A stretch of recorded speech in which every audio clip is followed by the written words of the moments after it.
नमस्कार, मैं हूं दीपाली राणा। आप देख रहे हैं कल का बाजार। और अगर आज के सेशन की पहले बात करें तो आज मुनाफे का मंगलवार रहा, क्योंकि कल की गिरावट के बाद निफ्टी ने आज डबल सेंचुरी लगाई, यानी 200 अंकों से ज्यादा की मजबूती निफ्टी में आज के सेशन में दिखी। और 5 नवंबर के बाद इनफैक्ट निफ्टी 240 अंक चढ़कर 14,500 के ऊपर बंद हुआ है। सेंसेक्स में 800 अंकों से ज्यादा का मूवमेंट रहा और ये 39,400 पर क्लोज हुआ। और निफ्टी बैंक ने भी 600 अंकों की तेजी आज दर्ज की और बैंक निफ्टी आज 32,400 के ऊपर क्लोज हुआ है। अगर स्टॉक स्पेसिफिक मोमेंटम देखेंगे तो आज ज्यादातर सेक्टर्स जो थे वो स्ट्रॉन्ग मोमेंटम दिखा रहे थे। ज्यादातर बीएसई के जो सेक्टोरल इंडाइसेस थे वो हरे निशान में ही क्लोज हुए थे। हालांकि अगर स्टॉक स्पेसिफिक देखें तो एचडीएफसी ट्विंस और रिलायंस, ये तीन ऐसे स्टॉक्स थे इनफैक्ट जिन्होंने सबसे ज्यादा मोमेंटम मार्केट में बिल्डअप किया या सबसे ज्यादा सपोर्ट किया आज निफ्टी को मूव करने में। Realty, auto, cement top sectoral gainers में शामिल रहे। और इनफैक्ट रियल्टी को आप देखेंगे तो सबसे ज्यादा स्ट्रेंथ दिखी, जहां पर निफ्टी रियल्टी इंडेक्स ऑलमोस्ट 4% के गेन्स के साथ बंद हुआ है आज के सेशन में। अब देख लेते हैं कि संस्थागत निवेशकों ने क्या किया है। एफआईएस की ओर से लगातार खरीदारी भारतीय बाजारों में हो रही है। आज उन्होंने थोड़ा कम खरीदा है अगर पिछले सेशन से कंपेयर करें, लेकिन बाइंग ही उन्होंने की है। कैश मार्केट में लगभग 257 करोड़ की खरीदारी एफआईएस की ओर से हुई है और डीआईएस लगातार मुनाफा समेट रहे हैं और डीआईएस की ओर से बिकवाली हुई है लगभग 199 करोड़ की। अब कल का सेशन कैसा रहेगा, एक उस पर क्विक स्ट्रैटेजी लेंगे एक्सपर्ट की और आपके तमाम सवाल भी शामिल करेंगे। और ये शो हमेशा की तरह फेसबुक, ट्विटर पर लाइव भी है, तो अपने क्वेश्चंस आप हमें वहां भी भेज सकते हैं। हमारे साथ आपके सभी सवालों के जवाब देने के लिए हिम सिक्योरिटीज के आस्था जैन है। आस्था, नमस्कार, स्वागत है आपका। क्विकली पहले तो कल के लिए बताइए लेवल्स कौन से इंपॉर्टेंट रहेंगे, स्पेशली निफ्टी पर। मोमेंटम आज काफी स्ट्रांग दिखा और बिल्डअप भी काफी स्ट्रांग हुआ है। इनफैक्ट कल के लिए अगर किसी ने भी खरीदारी की पोजीशन कैरी की है इंडेक्स पर तो उनके लिए क्या सजेशन है और क्या टारगेट्स आप देखती हैं? Good evening Deepali. जिस तरह से निफ्टी ने आज बढ़िया तेजी दिखाई है, लगातार 2 दिन से जो एक तरह से कह सकते थे कि लास्ट 2 ट्रेडिंग सेशन से जो एक सेल ऑफ आ रहा था, तो आज उसको ब्रेक लगा है। 14,521 के ऊपर निफ्टी यहाँ पे बंद हुआ है। मेरे हिसाब से निफ्टी में ये तेजी आगे भी जारी रहेगी। 14,350 का काफी इंपॉर्टेंट यहाँ पे सपोर्ट है, तो उसके नीचे जाने की यहाँ पे संभावना काफी कम लगती है। मेरे हिसाब से निफ्टी में यहाँ पे बने रहना चाहिए लॉन्ग पोजीशन में 14,350 के स्टॉप लॉस के साथ। पॉसिबल टारगेट्स जो आगे रह सकते हैं वो 14,800 से लेके 14,900 तक के भी लेवल्स हमें आने वाले दिनों में देखने को मिल सकते हैं। लेकिन वॉलेटिलिटी क्योंकि हावी रह सकती है, तो स्ट्रिक्ट स्टॉप लॉस के साथ पोजीशंस को कंटिन्यू करें। तो बजट तक मार्केट्स थोड़े से वॉलेटाइल हो सकते हैं, इसीलिए स्टॉप लॉस आपको स्ट्रिक्टली मेंटेन करना है 14,350 का अगर आपकी कोई भी खरीदारी की पोजीशन है निफ्टी पर। और टारगेट ऊपर की तरफ 14,800, 14,900 के भी हो सकते हैं। लेकिन चलिए क्वेश्चंस को करते हैं शामिल। और पहले कॉलर भी हमारे साथ फोन लाइन पर पवन है दिल्ली से। पवन जी नमस्कार, बताइए क्या क्वेश्चन है आपका? नमस्कार मैडम। मैंने 200 शेयर लिए बिलासॉफ्ट के 260 पे।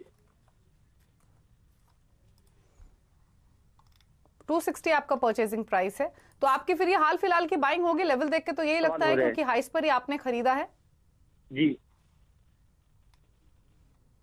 जी आस्था, 281 का इसका 52 वीक हाई है, 260 की इनकी बाइंग है। इनफैक्ट ये स्टॉक काफी चला है अगर आप पिछले 1 साल की परफॉर्मेंस देखें तो, और मार्च लो से भी काफी स्ट्रॉन्ग रिटर्न्स इसने डिलीवर किए हैं, क्योंकि तब इसका जो प्राइस होता था वो लगभग 50-60 रुपए का होता था। तो अगर उस समय किसी ने खरीदा होगा तो काफी मुनाफा हुआ होगा। लेकिन अभी इनको क्या करना है, ऊपर की बाइंग है, इनके भाव से 6 रुपए नीचे स्टॉक, क्या सजेशन है?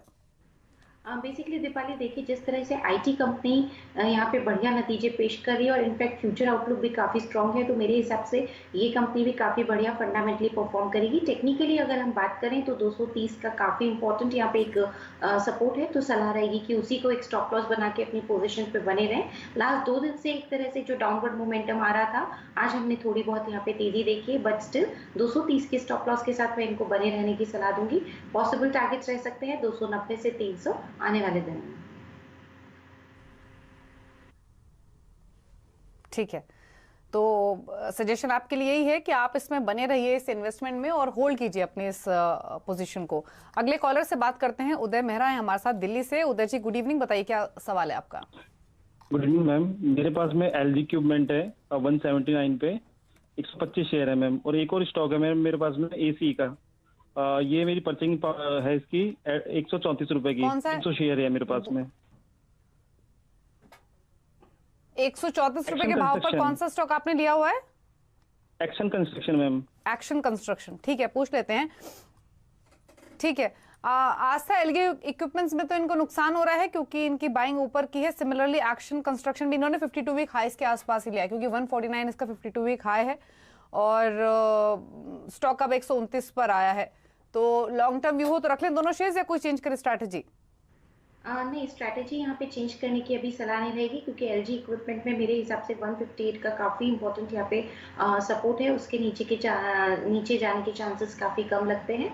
तो एक बार चाहे तो ये यहाँ पे पोजीशंस में बनाए रख सकते हैं 158 या 57 के स्टॉप लॉस के साथ। इसमें वापस से जो लेवल हमें देखने को मिल सकते हैं वो 193.94 जो इसके अभी रिसेंट के हाइस थे वो हमें वापस आते हुए दिख सकते हैं। तो यहाँ पे बिल्कुल मैं इनको बने रहने की सलाह दूंगी।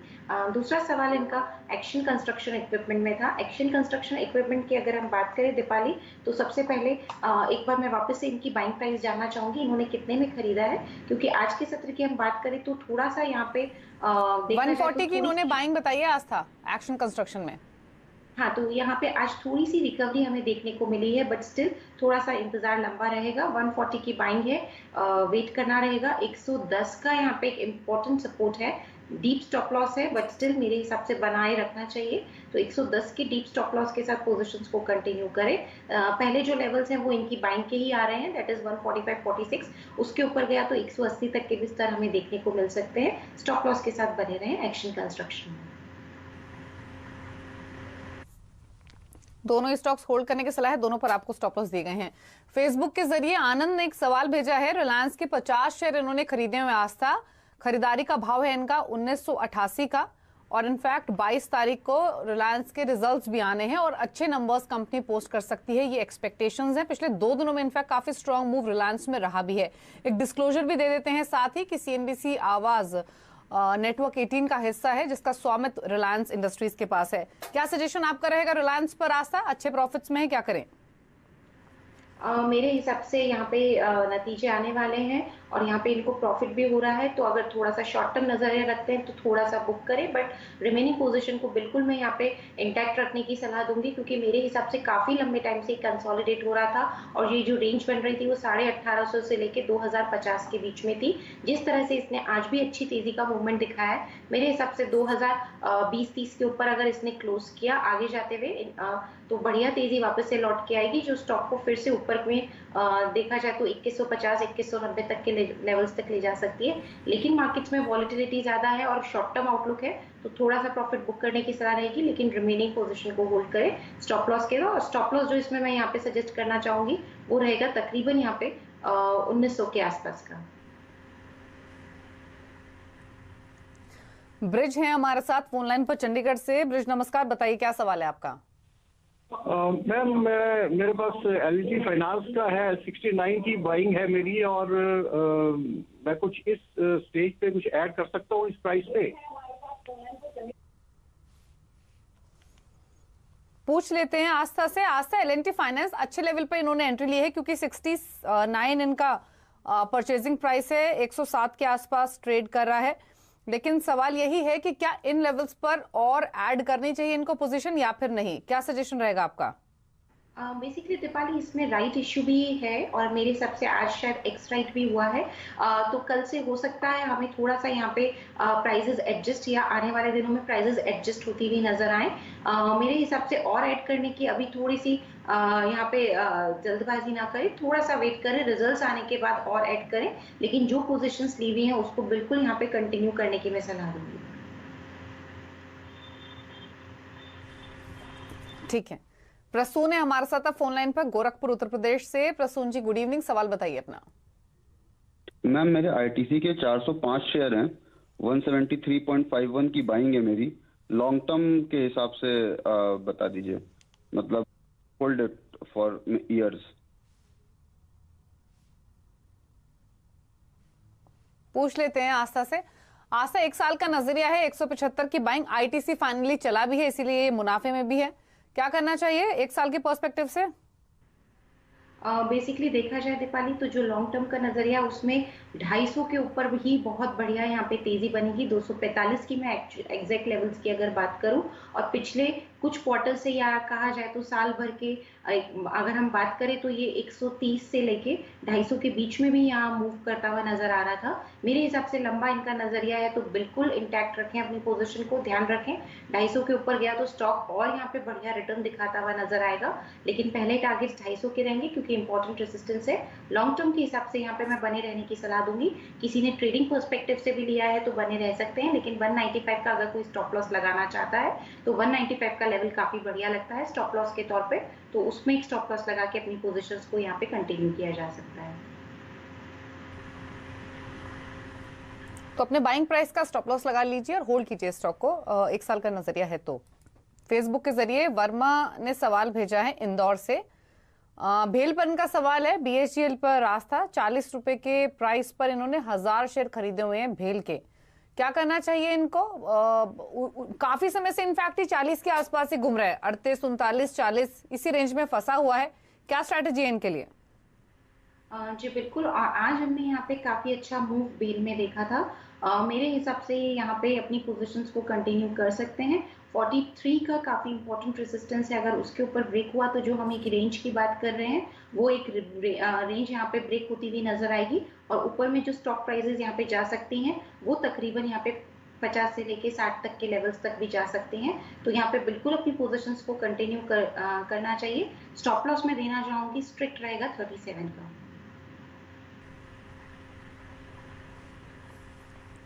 37 के स्टॉप लॉस के साथ रखिए स्टॉक को। सौमित्र हैं फोन लाइन पर कोलकाता से। सौमित्र नमस्कार, बताइए। मैंने 100 शेयर लिए थे जीएमडीसी लिमिटेड का 6630 पे, मुझे क्या करना चाहिए?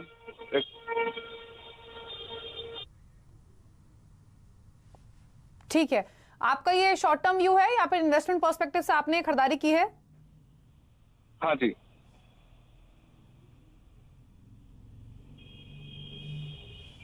आज का क्या सजेशन रहेगा? जीएमडीसी पर 66 रुपए की खरीदारी है, 60 रुपए पर बंद हुआ है, तो लगभग 500 रुपए का नुकसान इनको हो रहा है, क्या करना चाहिए अब? बेसिकली बिल्कुल यहाँ पे अग्री नुकसान हो रहा है, लेकिन दीपाली देखा जाए तो लास्ट जो 3-4 ट्रेडिंग सेशन थे उसमें गिरावट देखने के बाद आज हमने एक माइनर सा बाउंस बैक देखा है। मेरे हिसाब से अगर 62 के ऊपर ये आगे जाते हुए भी यहाँ पे क्लोज करता है स्टॉक तो बढ़िया तेजी वापस से ये लौट के आएगी, और जो इनकी कॉस्ट प्राइस है 66 वो तो हमें देखने को ही मिलेगी। इनफैक्ट ऊपर में मैं 70-75 तक के भी लेवल्स यहाँ देख रही हूँ, इसी वजह से मैं इन्हें सलाह दूंगी कि पोजिशन में बने रहें। स्टॉप लॉस रहेगा 49 का।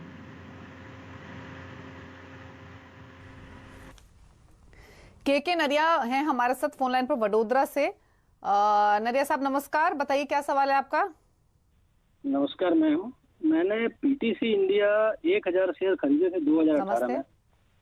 उस समय रेट थी करीब 119 रुपया, और इस समय जो है वो करीब 57-58 रुपए भाव चल रहे हैं मैम।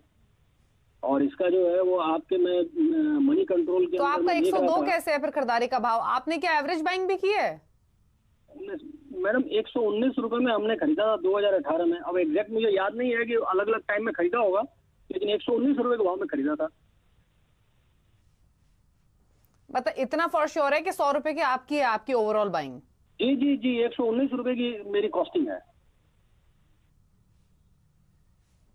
अच्छा, 119 रुपए की आपकी कॉस्टिंग है, तो अभी तो बहुत नुकसान में, आपको 57-58 रुपए पर ये स्टॉक ट्रेड कर रहा है। कंट्रोल में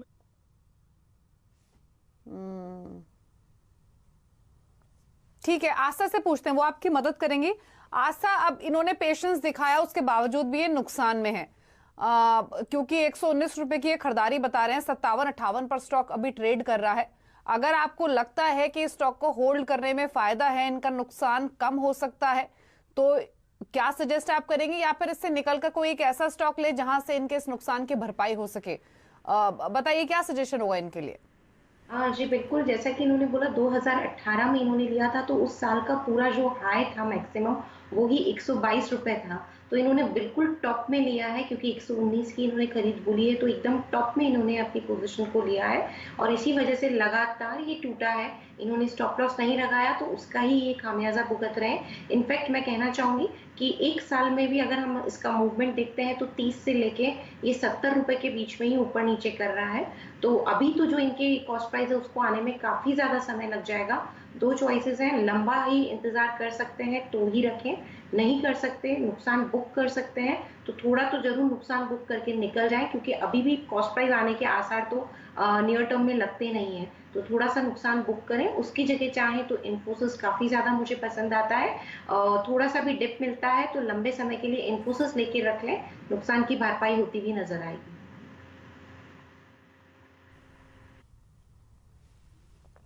ठीक है, तो पीटीसी ने या तो आपको बहुत समय देना पड़ेगा या फिर इससे बेहतर है कि आप इन्फोसिस जैसे स्टॉक्स लीजिए जहां पर आपके इस नुकसान की भरपाई हो सके। भले ही ये स्टॉक हाइस पर ट्रेड कर रहा है लेकिन फिर भी पोटेंशियल है आपके नुकसान को कम करने का। अगला सवाल ले लेते हैं। अब हमारे साथ लोकेश ने हमें इनफैक्ट सवाल भेजा है फेसबुक पर, और सवाल है इनका बर्गर किंग पर। 200 शेयर 142 के प्राइस पर, और यस बैंक भी है 5500 शेयर 16.5 के भाव पर इन्होंने खरीदा हुआ है। तो बर्गर किंग पर बताइए, पहले एक बहुत यूफोरिया था इस स्टॉक का लिस्टिंग वाले दिन से जो बना था और कांस्टेंट हमने बनते हुए देखा था, लेकिन अभी उतनी तेजी से ऊपरी उस तरह से स्लिप भी हुआ है। क्या करना चाहिए इनको? बर्गर किंग में इनके भाव के आसपास आ चुका है, और दूसरा यस बैंक 16.5 की खरीदारी है। बर्गर किंग की बात करें 145 के आसपास का अभी क्लोज हुआ है, और मेरे हिसाब से क्योंकि आप जैसा बता रहे हैं इनके भाव के आसपास आया है, मेरे हिसाब से थोड़ा सा पेशेंस रख सकते हैं तो होल्ड करें, लेकिन स्टॉप लॉस रहेगा 120 का। आगे जाते हुए लेवल्स देखने को जो नजर आ सकते हैं वो 170 से 180 के लेवल्स देखने को नजर आ सकते हैं। दूसरा सवाल इनका यस बैंक पे था। यस बैंक की बात करें तो ये भी अभी काफी टाइम से कंसोलिडेट ही हो रहा है। इनफैक्ट देखा जाए तो 17 से 18 रुपए के बीच में काफी दिनों से, इनफैक्ट 4-5 ट्रेडिंग सेशन से वहीं ये घूम रहा है। इसमें भी मैं यहाँ पे बने रहने की सलाह दूंगी। इनफैक्ट मेरे हिसाब से जो न्यूज फ्लो हो रहा है उस हिसाब से फंड रेजिंग की भी बात हो रही है, तो उसकी वजह से एक पॉजिटिव मोमेंटम हो सकता है, स्टॉक प्राइसेस में आए, और इसी वजह से मैं होल्ड करने की सलाह दे रही हूँ। 15 के स्ट्रिक्ट स्टॉप लॉस के साथ यस बैंक को कंटिन्यू करने की सलाह है।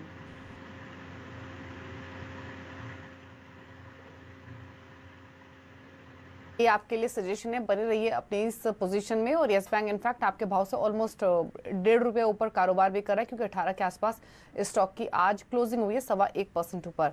चलिए, इसी के साथ एक ब्रेक का वक्त भी हुआ है, और जब वापस लौटेंगे तो कुछ और सवालों को भी शामिल करेंगे, लेकिन ब्रेक में जाने से पहले बात करेंगे सीएनबीसी आवाज और नेशनल स्टॉक एक्सचेंज के स्पेशल कैंपेन इन्फॉर्म्ड इन्वेस्टर के बारे में, जिसका मकसद है निवेशकों के बीच में जागरूकता को बढ़ावा देना। जब हम किसी भी लंबी ड्राइव पर जाते हैं उससे पहले ये हम श्योर करते हैं कि गाड़ी के सभी पुर्जे बेहतर स्थिति में हैं या फिर नहीं, ताकि आगे जाकर कोई दिक्कत ना हो।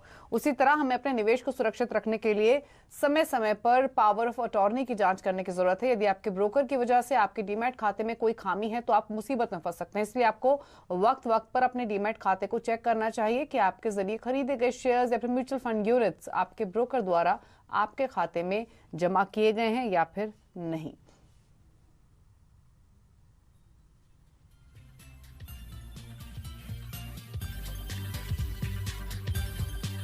आस्था, आपके कोई कमेंट इस पर?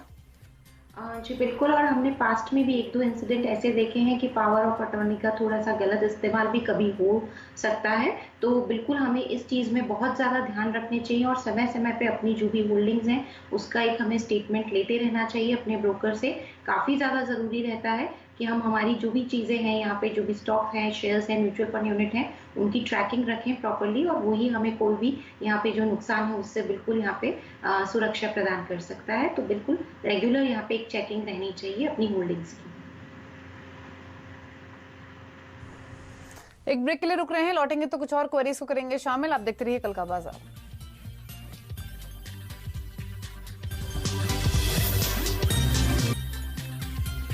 आप देख रहे हैं कल का बाजार। आस्था जैन हमारे साथ बनी हुई है आपके सभी सवालों के जवाब देने के लिए, और अगले कॉलर देवेंद्र हमारे साथ फोन लाइन पर रायपुर से। देवेंद्र जी, गुड इवनिंग। बताइए कौन सा स्टॉक है आपके पास?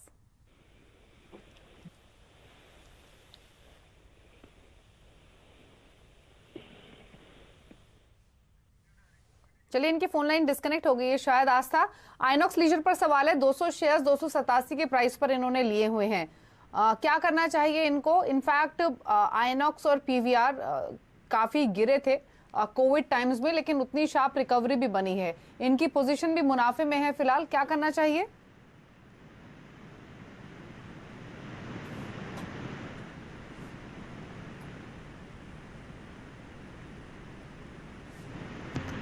आस्था, आपका ऑडियो म्यूट है, प्लीज अनम्यूट करके अपना जवाब दीजिए। जी दीपाली, आप मुझे सुन सकते हैं? आइनॉक्स लेजर की अगर हम बात करें तो बेसिकली यहाँ पे 270 के स्टॉप लॉस के साथ मैं पोजीशंस को होल्ड करने की सलाह दूंगी। 350 से लेके 390 के टारगेट्स के साथ ये अपनी पोजीशन में बने रह सकते हैं। अगला सवाल परविंदर ने भेजा है, इनफैक्ट हमारे साथ फोन लाइन पर हैं पंचकुला से। परविंदर जी नमस्कार, बताइए सवाल अपना। मैम मेरे पास IDBI बैंक के 1700 शेयर्स हैं at the rate of 33 rupees. तो अभी तो ये भाव गिरा हुआ है, तो क्या मुझे ये कंटिन्यू करना चाहिए?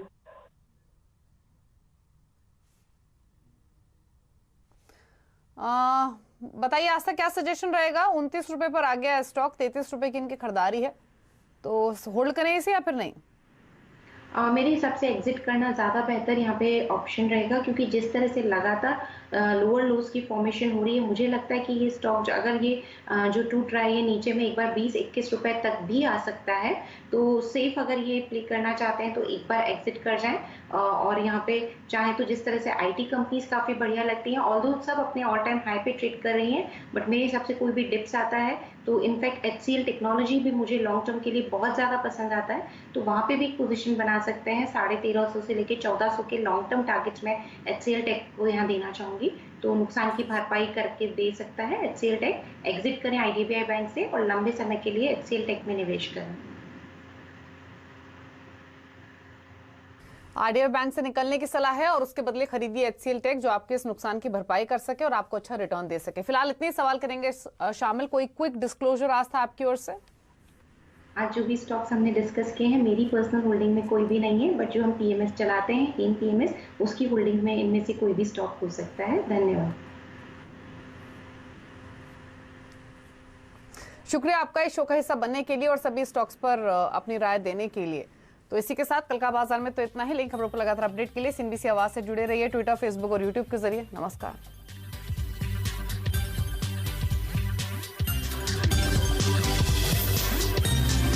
फ्रेंड्स मिलते हैं अगले वीडियो के अंदर, जब तक के लिए गुड बाय।